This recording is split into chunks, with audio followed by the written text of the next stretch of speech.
Welcome back, everybody, to Sanity Lost, the podcast that theoretically is ending. I did the math. I think 2 years ago we started this. I think when we started recording, it was longer than 2 years ago, but it's the amount of episodes I think is like 2 years worth of stuff. Wow. Multiple times this week I've been listening to podcasts because a bunch of my podcasts have been hitting milestones. And I've heard the statistic multiple times that like 75-80% of all podcasts started don't get past episode 8.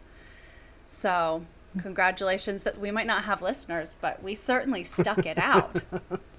We beat the statistic. We have more on YouTube. That is true. Yeah. YouTube is a little bit more consistent. At People least like gets watching listeners. us instead of just listening to us. It's a little more fun. Yep. I don't know. But now I'm just curious. Oh no. To be like, did I miss any comments? New in Chrome, could care less. Get off my screen. But yeah. Don't ever read the comments, Dave. You know better. They're than my that. favorite. It's fine to read the comments as long as you don't take the negative comments personally. That's the trick. Oh, I take everything personally. That is the trick. That is. Yep, it a is the trick. And I don't know that many of us are good at it, if I'm being honest. I think my... A lot of times I'll go back to my comments and say, you did watch the video, right? Because what you're saying is completely opposite what I said in the video. I had someone on one of my food TikToks that was just like, it's very rude of you to like not attempt to or not learn how to pronounce the food you're making. And I'm like, nowhere in the article that I was reading told me how to pronounce it. And It is very rude of true. you, Dave. I'm sorry I offended a food. Very But I had rude of you. I did have a question Yeah. for you guys. Yes. What do you think makes a good series finale?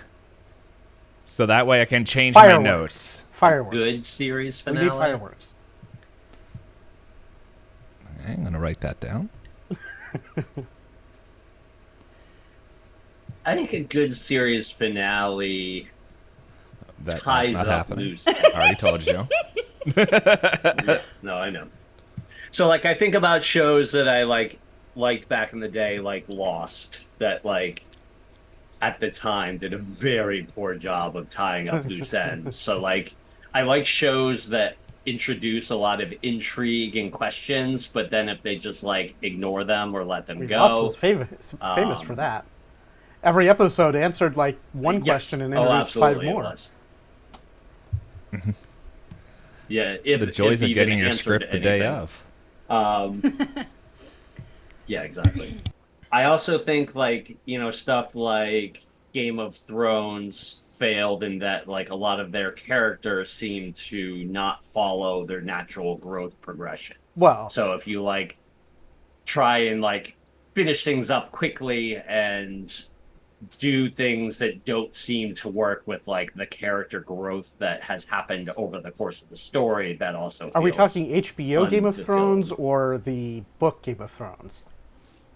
Because it's very, very HBO Game different. of Thrones. I mean, the book Game of Thrones. Isn't it is Max? Done, yeah. Yes. No, I agree. I think it was HBO that did Game of Thrones. Well, HBO changed their streaming service to Max. Yeah. Whatever. Yeah, it's Max. Whatever. They call it Max. But the book and the TV and the series are very, very different. Oh, I yeah. never No, I partook in either. agreed. So I will make sure it's at least better than that thing I never watched. How about you, Elizabeth? Are you like Googling movies or series that I finished? Yeah, I think for me, like a good series finale, I agree that like closing the loop in some way. I think even if you don't have all the answers, there still has to be some level of like end to whether it's a character or like a portion of the story. But I think for me, like what really lands is like the emotionality of it. Like I'm thinking about Scrubs because you were talking about shows that I've watched 1,000 times. One of the best parts about the Scrubs finale was I think what made that show work was this like goofy humor that like somehow like touched on the like deepest emotions of being human in like such a wild way, and that's how they ended it. So like having this like emotional connection to the ending of this story for me is what, like, if I finish a series and I'm like, that was nice, like that doesn't land quite as well as if I'm like sobbing on the couch because that thing is over now. Mm-hmm. All right. I don't watch TV, so I know. This was an interesting question for the person who doesn't actually watch shows. I watched a handful. Only because you had to. Nuh-uh. I wanted to watch Night in the Woods. Not Night in the Woods. That's a game. Oh, it's my favorite game. I finished that. I had the record over there. Yeah. I love that game. But yeah, I'm gonna try to convince the girlfriend to play that one. I'm like, hey, play this. And he's like, well, I don't play game. That's actually a really good intro game, I think. Mm-hmm. It's not complicated. Like, it's not mechanically complicated. Yeah. Mechanically, yeah. it's not. It's emotionally complicated. It is, but that's what makes it so good. But Over Garden Wall, that's what I was thinking. I watched that, and I watched Gravity Falls. Those are the more recent ones. Something that had nothing to do with any kind of content was the anime Erased, and the live-action one. I liked those. So, but yeah, I could agree with that. Like, I think not trying to think, but I agree with everything you said. Like, because I read a lot more books, and so and books kind of are similar kind of things where it's just like sometimes the ending where it's just like, oh, hey, did you just kind of forget a plot point or something there, or like Mm-hmm.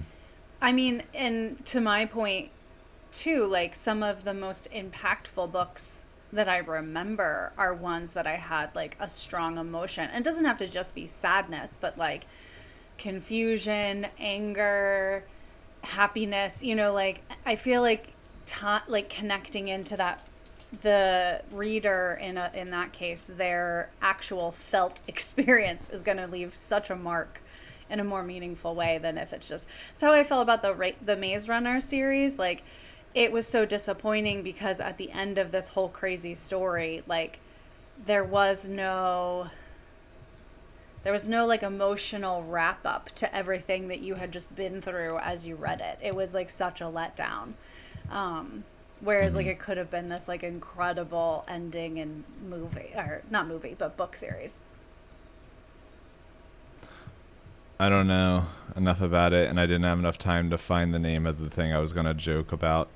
Okay. I was trying to find the book, I guess the scripture of the Church of Scientology, and was like, was that one of the ones that emotionally touched you? Their actual like text, their religious text. Mm-hmm. Yeah, what is that called? I don't know. Oh, okay, I saw that. I didn't know if that was like their book.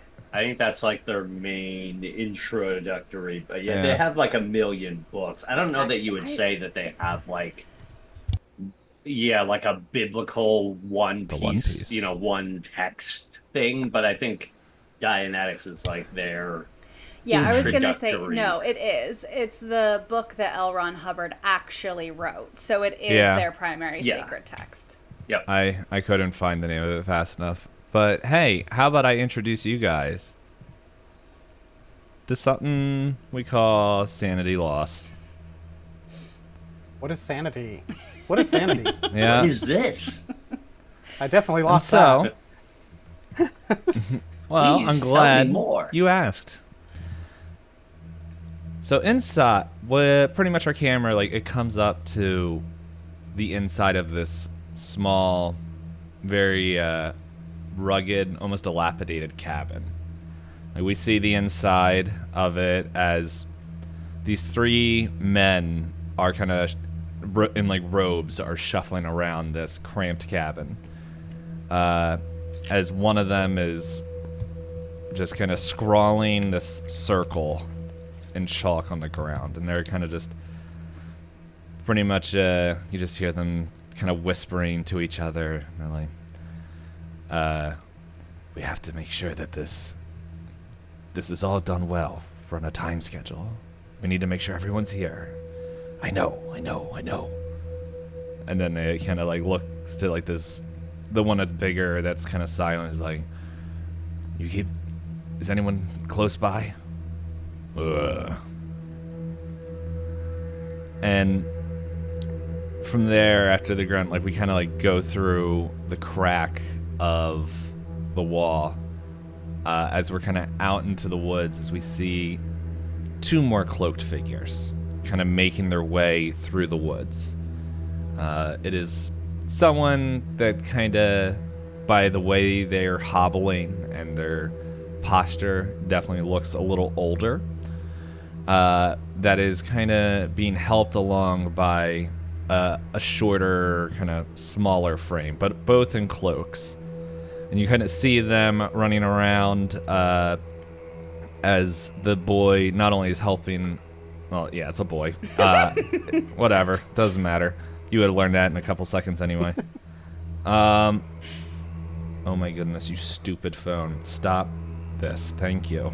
It's trying to like scan, highlight everything. I'm like, I just need you to show me what I wrote.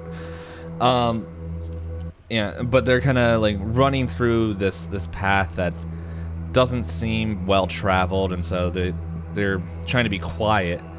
And all of a sudden they kind of hear noises and screams and like kind of shouts of not pain or terror or anything. It just kind of, it's unclear what they're hearing. It's like, is it an animal? Is it people? What could it be? As they kind of stop and freeze as the child that's helping old man kind of re-grips this bag that he's carrying.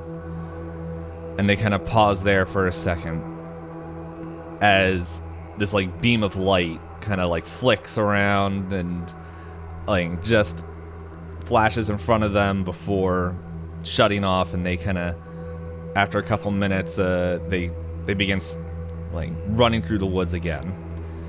And then finally you see them run up to the cabin and like quietly like do some sort of like code knock, and they're let in. And the three people that are in there are just like, oh, okay, good. You brought the items, yeah. And the older cloaked figure is just like, yeah. It was tough to make sure that we got all the specifications, but we have them. Now we just have to wait for the rest. And the one that was scrawling the circle was like, okay, good. Okay, give them to me. And the boy hands it over, and he goes to the center of the circle that's now kind of scrawled in the floor, and kind of dumps the contents out of it, where we see some gloves, an axe, and a mask.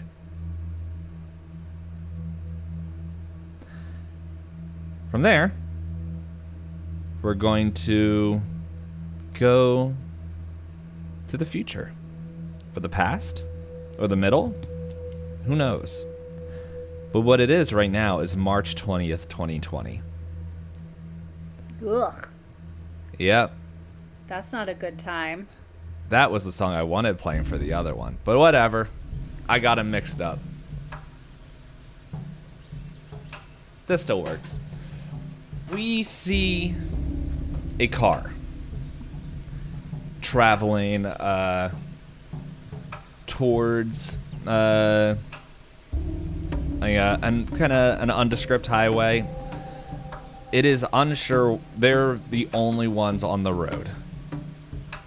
As we kind of come into the car, and we see Percy. Percy is driving a vehicle.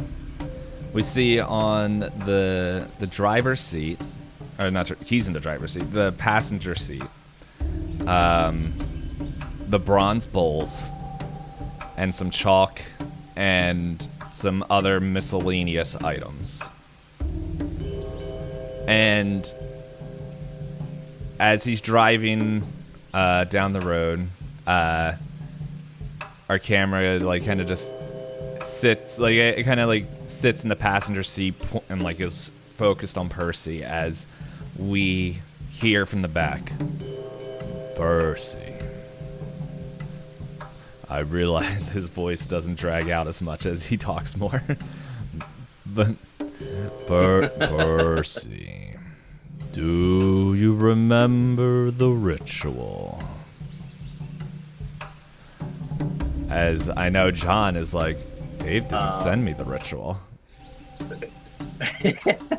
I was gonna say Percy's like, I think I got it, but go over it with me No one more time. problem. We have to make sure that all the watching spirits know.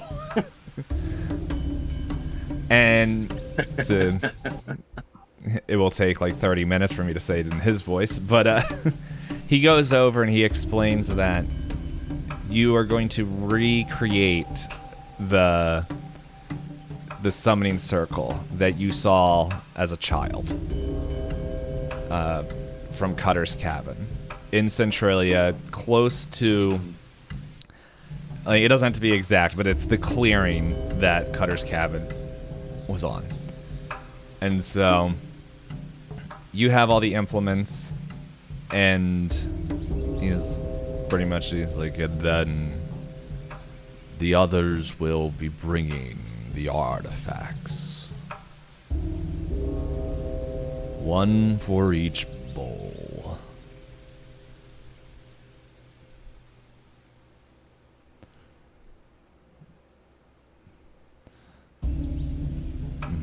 Okay.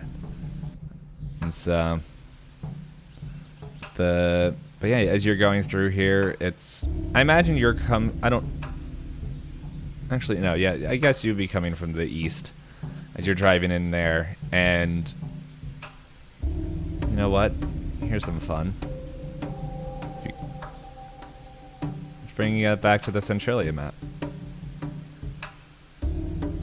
It's all on fire. So, well, I deleted that because there was a bunch of mess, but I left the blood on there.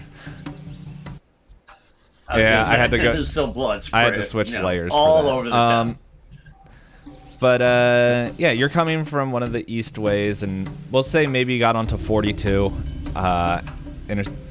Interstate 42, and you're coming in as you're kind of seeing your abandoned hometown. Feel free to correct me, but this may have been the first time since your abduction that you've been back here. Yeah, I would say so. And so you're driving down the main strip, and you see the library, you see town hall, you see everything, and then you see where Cora's pretty much where her general store was. And then, like, you remember that road, like, you pass a road, and you remember that's where Caleb and his family used to work. And you're just remembering little bits and pieces of the town as you kind of come by and see, like, a bunch of different things. And you're a little bit early. Like, do you think he would go anywhere, like, revisit anything? Or would he kind of just head straight towards... I imagine that the meeting place is where St. Ignace is. Right. I don't think he would divert anywhere, but kind of, like, would be driving slowly through the town, and would maybe, like, kind of, like, pause it out loud, just like, what happened to this place? Time has happened. And we'll say at this point, like, maybe there's just enough repairs to the main strip to, like, that you can weave your way around it. But yeah, so just kind of like taking in the like collapse of the town, but is still slowly headed in towards their destination. I'm gonna switch the song because I hate that big gap in the middle while it reloads.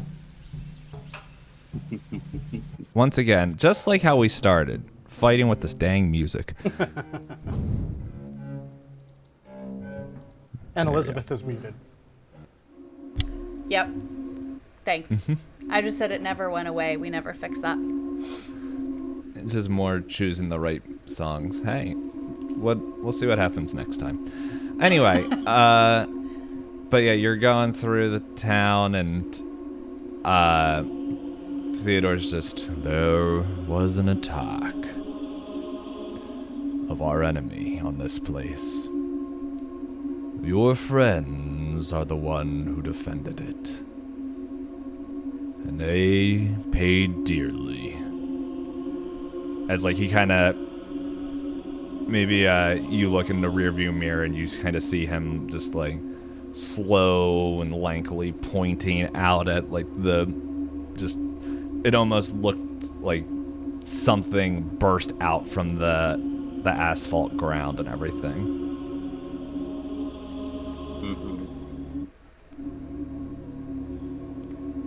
But it wasn't it was the last, I guess, event that has been here until today. So things continued happening in the town even after they took me and we drove them off? It wasn't only Uncle Buster, but they were tied together by the spirit that we're hopefully going to seal today.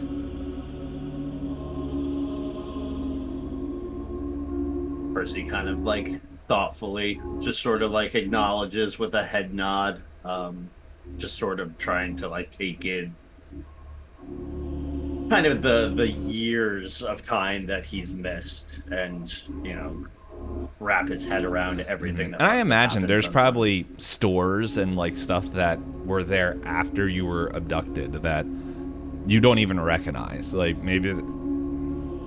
Right, yeah, sure. Yeah, a lot of stuff would have like popped up and probably fallen over again like in that time. So go ahead.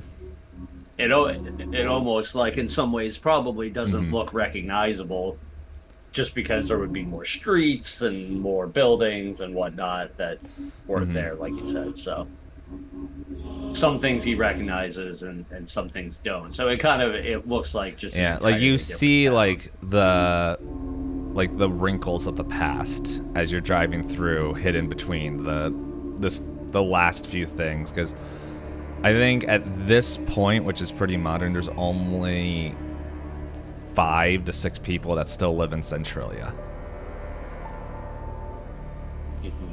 So, but yeah, you make your way to St. Ignace, and it's, I think actually St. Ignace still has people that would go to church at it to this day. I don't know if still to this day, but I think for a while, like people would travel in from the surrounding towns to go to church there. Right. But as you pull in and park, you see the graveyard.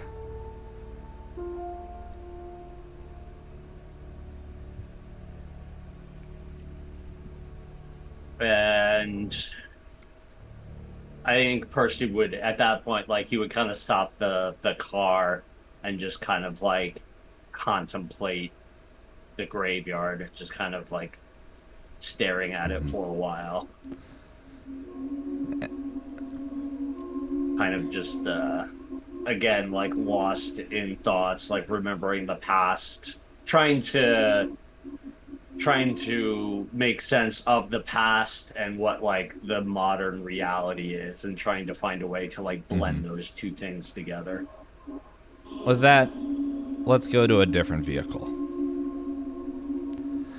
We go to a different car as like I imagine like a drone kind of shot as we leave St. Ignace, as we see Percy's car maybe facing the graveyard as it kind of zooms up and goes kind of west a little bit, as we see a vehicle leaving Mount Carmel.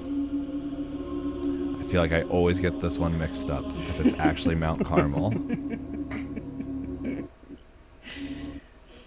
And of course I don't have any map for it. Oh wait, it'd be this map. Do I have it? Of course there's no actually anything on here. Any poops. Doesn't matter. The town that, anyway, the town that's kind of west of here that everyone went to. Go watch or listen to previous episodes. As we see David. We also don't know. No, we fixed It it. is Mount Carmel. It is in Mount Carmel? Yep. So, we see David driving a car in the passenger seat. Yeah. In the passenger seat Old David. is Deli. For the audio As they- listeners, the She's visual gag of the typical old person just kind of hunched over the steering wheel. And I like to just imagine that Deli is criticizing his driving. Deli's and how like, Augie could do it better. Deli is, because it's March, so she's like, you know, she was always a tiny little thing anyway, and as she's gotten older, she's just gotten smaller. So she's dressed in, like, imagine that she's wearing, like, the coarsest, like, most organic clothes, right? So all, like, cotton and, like linen and hemp, and she's just, like, layers on layers. So she has like wool leggings on, and then this like long like cotton skirt that has flowers on it, and then she's wearing like a long sleeve top with like a buttoned up vest, and then over top of that is one of those like big wool cardigans, and then she has like a wool coat over top of it. So this tiny like little thing is just like bundled in the front seat of this car and complaining about driving and how cold she is, and just talking All ordered constantly. from Shein. Oh, no, she would never. What are you talking about? Never. She hand stitched everything. Oh, she is hungry. She's homeless. No. But as you guys are driving, like maybe before we hear the actual conversation, the camera kind of like looks in the back seat, and in the back we see kind of this. It's like a clear case that is like was stamped like SSD. And inside, like kind of in its own, all in their own special places, is Gravity Clot, the crimson handled axe with the like black metal head. Excuse me. Firebrand, the glove that has all its runes on it, and the mask that I totally blanked on what the name of that thing was. Boop. Oh yeah, Pickle Face. As this, kind of burlap mask in there, and like as the people in the camera are like watching it, it almost looks like kind of like a Rorschach kind of test, but like as it's like, is it moving? Is it not? It's not very clear, but it just looks like still look like a clown with a green sad smile. I guess it's not a smile, but whatever. But what do you guys think their conversation is besides of how cold it is? I would imagine that Deli is like commenting on being pulled out of retirement, and just like asking how David's life has been, and maybe talking about the newest like weird book that she's found. And so she's just kind of like cycling through, and then like she kind of pauses for a second and gets serious, and she says, "Do you really think it'll finally be over?" Oh, I don't know. I guess, do we know that Percy is back?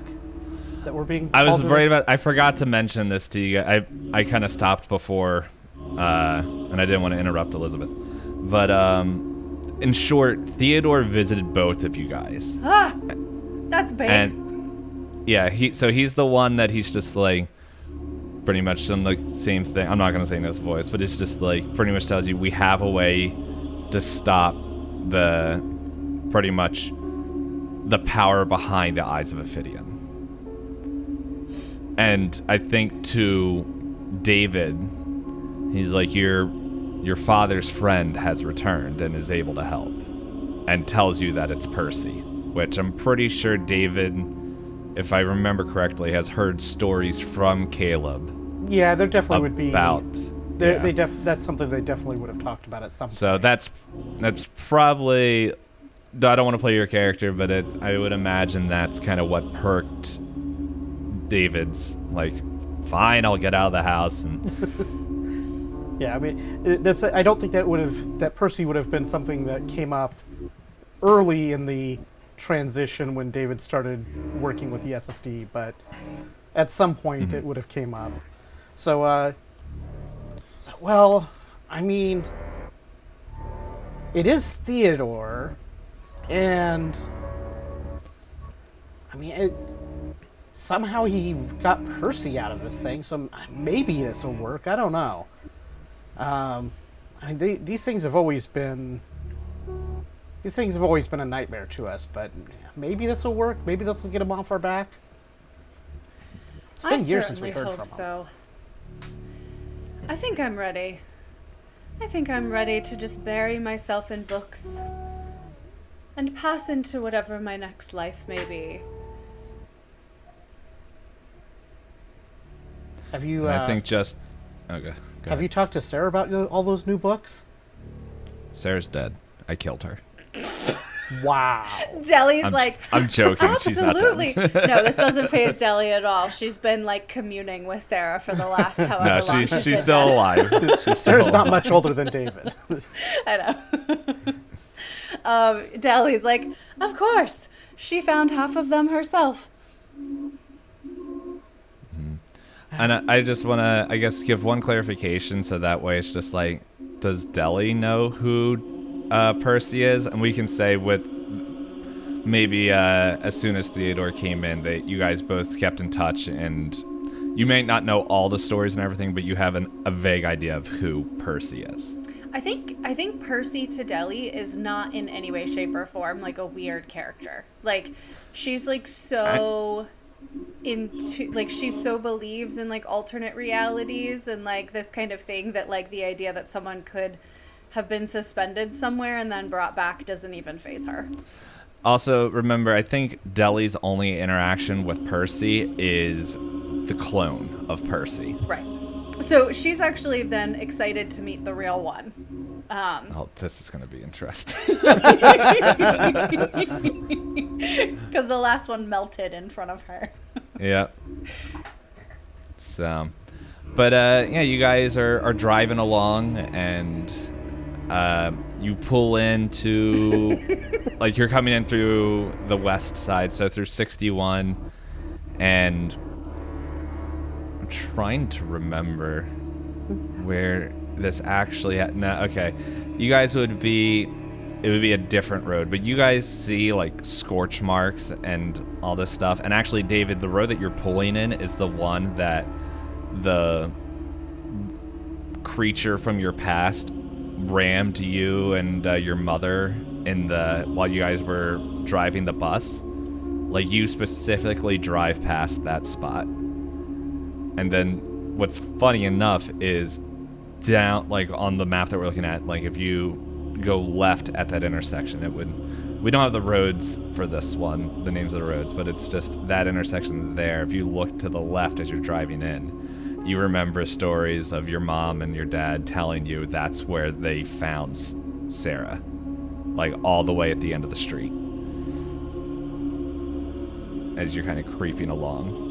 But I guess another good question is, because David did spend time here, right?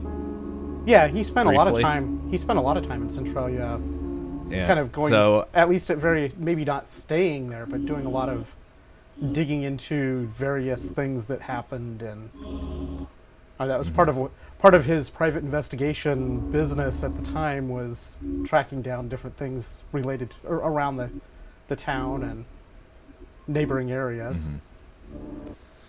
Yeah.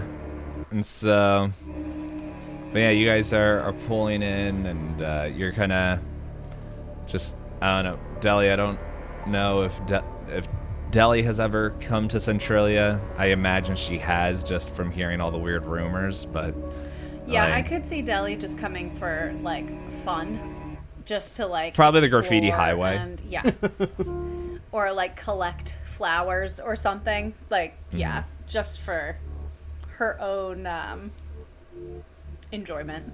Yeah, but like for both of you, this is like a definitely different vibe. Okay. Because I have to imagine you guys had to sneak out of Mount Carmel early, because at this point in the world, lockdowns are in place Right. for COVID. So like you guys kind of had to sneak out. I think Percy just literally doesn't care. Also, I think he can take care of any cops with the You're abilities acting he like has. we weren't allowed to drive anywhere during Some March people couldn't. 2020. At the beginning you could, but at the end, like most people, like it was just to get groceries. Yeah, this is March, so that's like super early in that phase. Yeah, I felt like at the end of March is when I'm kind of blanking because my life didn't really change. I just kept going into work. But My point exactly. well, I had one of those jobs that couldn't be done from home. But there was other people who, I guess I'm just remembering like people in the cities that were just like, I'm literally stuck at home. But who knows? There's also kind of rural stuff where I'm pretty sure they watched the news and don't care. So who knows? Wow. Ain't Trump don't care. No, anyway. I was gonna say you get Dave's real unbiased or biased commentary right there. Yeah, could care less. I'm not worried about what the people of Centralia think, because there's like 6 of them there. But anyway, you guys are making there, but it's just like the vibe, maybe just because of the news, and then like Theodore tells you, and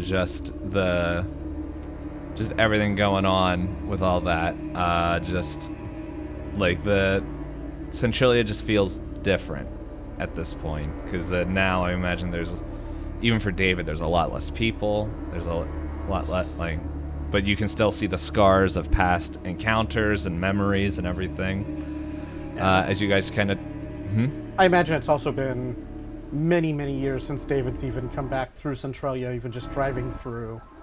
So Yeah. it's like, man, wow, this place is weird. I mean, it was a small town growing up, but man, this place is just, there's nobody. It does feel different. I was here not that long ago, and there's a ominous energy here now that wasn't before.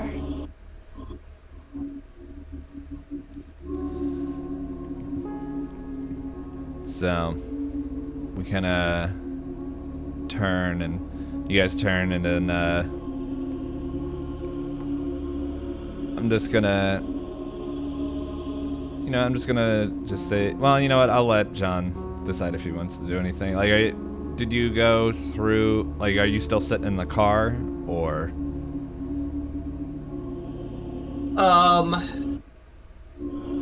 No, I mean, I don't know that there's like anything significant Percy would have done.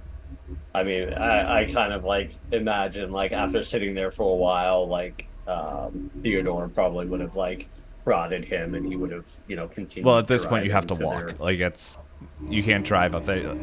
Yeah. Okay, so essentially, I mean, we can make it. We got to where Yeah. we needed to. Yeah, park. you guys so are that was meeting at we were St. parking Agnes. at the cemetery. Okay, Yeah. Gotcha. If you want, yeah, I could then give in that you. case- I don't know At if that point, we John, would've gotten the that. player, remembers some of this stuff, but let's see. I'll message you real quick, so that way I won't put it out in the world, so that way people are like, why didn't he do it?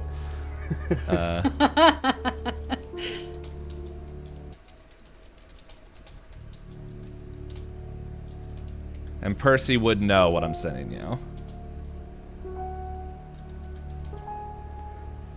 So...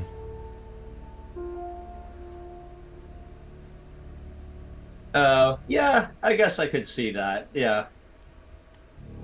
Yeah, like maybe Since that's we're what right like you there. kind of sat in the car a little bit, and if you look back in the rearview mirror, Theodore's like gone. Like he's not there at the moment. So like you just like, okay, he must be doing something different Okay. or whatever. So you kind of have, you know, it's like they should be here within the next 5-10 minutes if they don't hit traffic.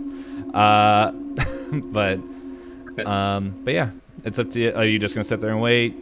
Do what? No, I think Percy would get out. So he knows Sally is buried there. So he would have gotten out and like gone over and like kind of like visited her grave.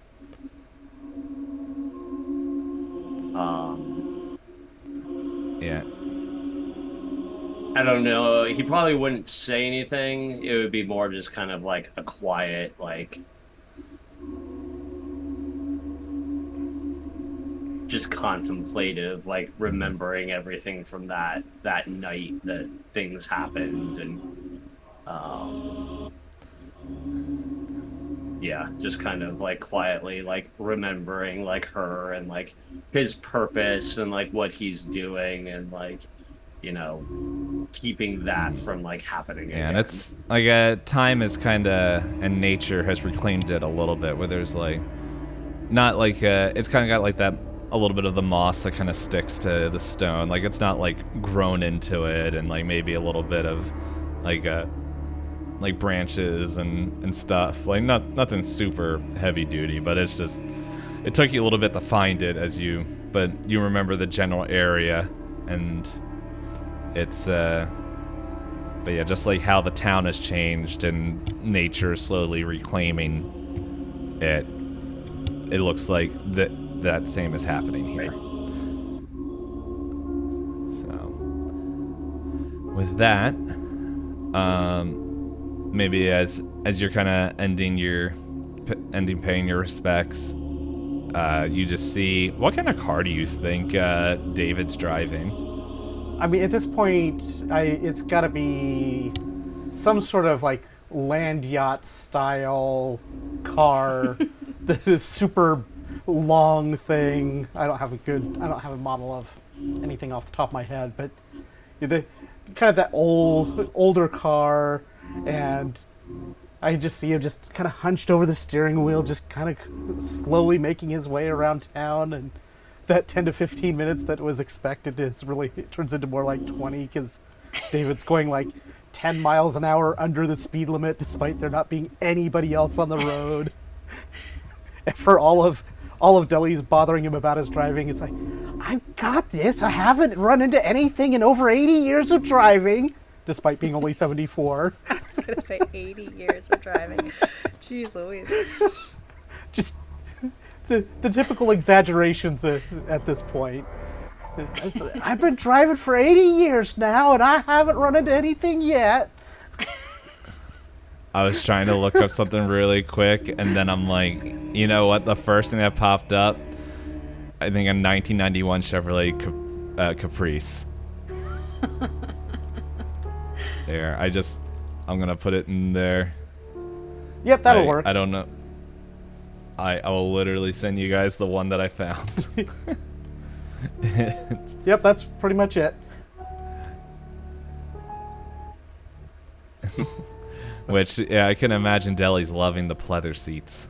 I know. It goes very much against her need for all natural everything. Mm-hmm. But yeah, as you pull in, you guys look over and you see a figure standing in the graveyard, which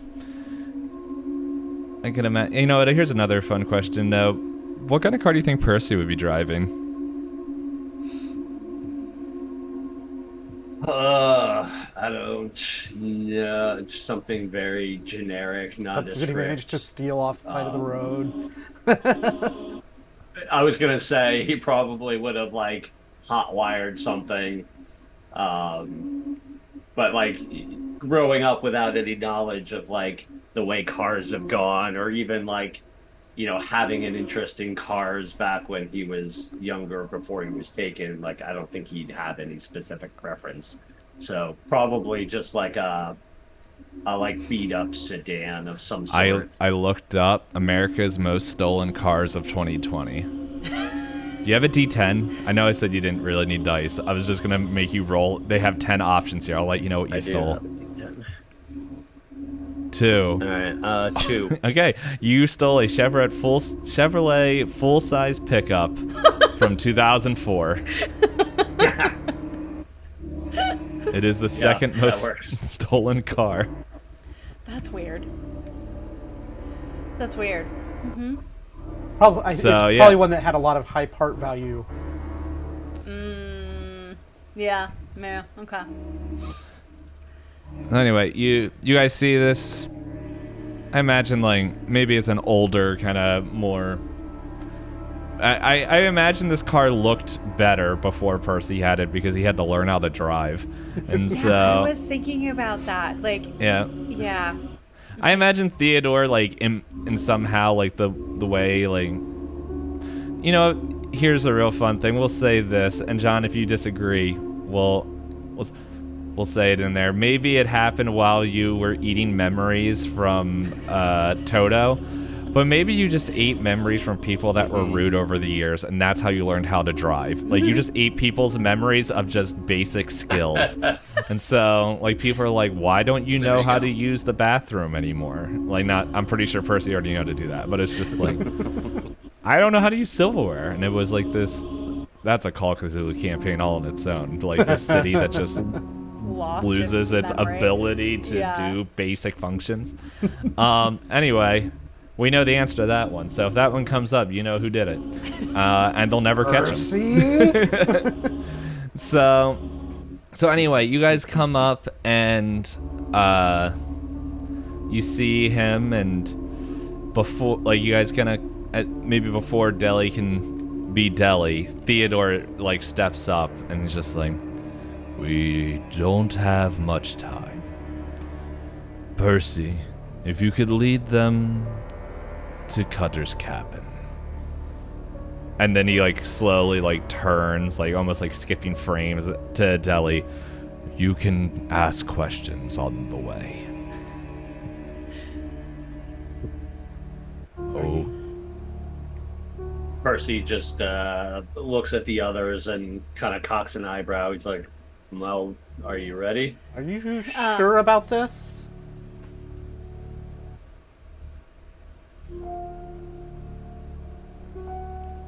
That's a good question. Who are you asking? Are you asking Percy or Theodore? I mean both ultimately, but Percy's the one that's like, let's go, and like, are you sure about this?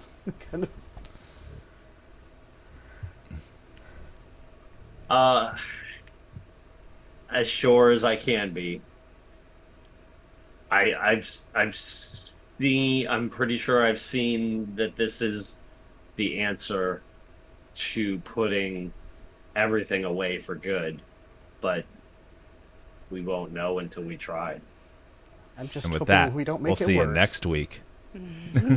We'll see you next week. Where we make it worse.